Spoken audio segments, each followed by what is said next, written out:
है उनका कोई जांच न्यायालयाचं या ठिकाणी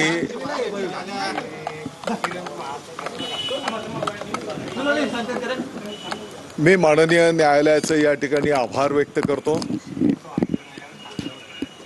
गेल्या काही वर्षांच्या पासून भगवा आतंकवाद, हिंदू आतंकवाद हे जे शब्दप्रयोग काँग्रेसच्या माध्यमातून स्पॉन्सर्ड केले जात होते, मला वाटतं की या न्याय निवाड्याच्या माध्यमातून त्यांना मिळालेली ही एक चपराक आहे आणि म्हणून माननीय न्यायालयाचं निर्णयाचं या ठिकाणी आम्ही सर्वजण स्वागत करतो। काही दिवसांपूर्वी मुंबई ब्लास्टच्या सगळ्या आरोपींना निर्दोष मुक्त करण्यात आलं होतं, त्यानंतर आता मालेगाव ब्लास्टचे आरोपी मुक्त करण्यात आले।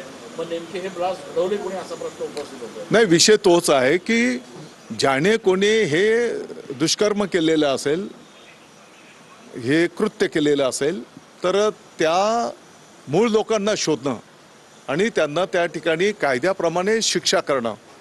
परंतु या घटनेच्या माध्यमातून त्या काळातल्या राज्यकर्त्यांनी राजकारण करायला घेतलं आणि निरपराध लोकांना त्या ठिकाणी गोवण्याचा प्रयत्न केला गेला। नुसतं गोवण्याचा प्रयत्न नाही केला तर त्या निरपराध लोकांना काही वर्ष जेलमध्ये काढावी लागलेत। साध्वीजी सारख्या ज्यांनी देशाची सेवा केलेली आहे अशा लोकांना सुद्धा त्या ठिकाणी जेलमध्ये राहावं लागलं आणि म्हणून मला वाटतं की माननीय न्यायालयाने आज त्या ठिकाणी न्याय निवाडा करून या सर्व दुष्ट लोकांना चपराक दिलेली आहे। या सगळ्या प्रकरणामध्ये आम्ही सुप्रीम कोर्टात जाणार असं देखील काही इथले पीडित जे आहेत त्यांचे नातेवाईक म्हणतात। मला वाटतं सुप्रीम कोर्टात आता वस्तुस्थिती आहे की त्या कुटुंबातले लोक काही जखमी झाले होते, काहींचं निधन पण झालेलं।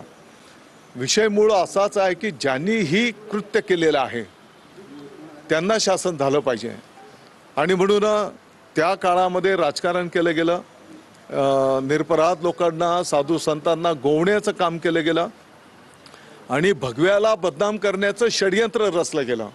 भगवा दहशतवाद हा ओढून ताणून आणून त्या ठिकाणी दाखवण्याचा केविलवाणा प्रयत्न केला गेला होता।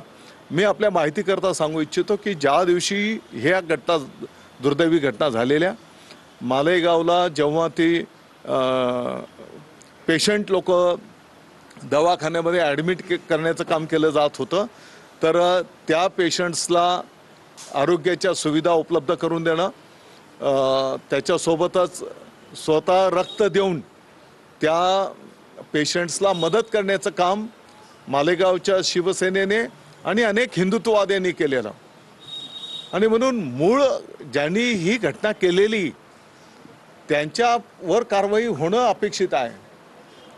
परंतु दुर्दैवाने जे कोण राज्यकर्ते होते त्याने याला त्या घटनेचं राजकारण करायला घेतलं आणि साधू संतांना, ज्यांनी देशाची सेवा केलेली अशा सैनिकांना याच्यामध्ये गोवण्याचा प्रयत्न केला गेला।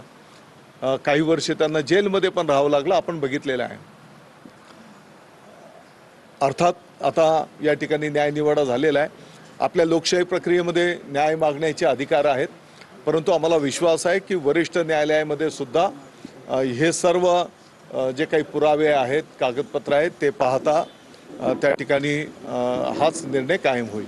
न्यायालयाने असं म्हटलं की पुरावे नाही आहेत, अनेक तपास यंत्रणांच्या तपासात त्रुटी होत्या, पण मग इतके दिवस ANI म्हणा किंवा इतर संस्थांनी काय केलं नेमकं? जर सर्व आरोपी तुम्ही म्हटलं असं जेलमध्ये होते, मग काय केलं? नाही, बरोबर आहे ना। आता या घटनेला 15-17 वर्ष झाली आणि जेव्हा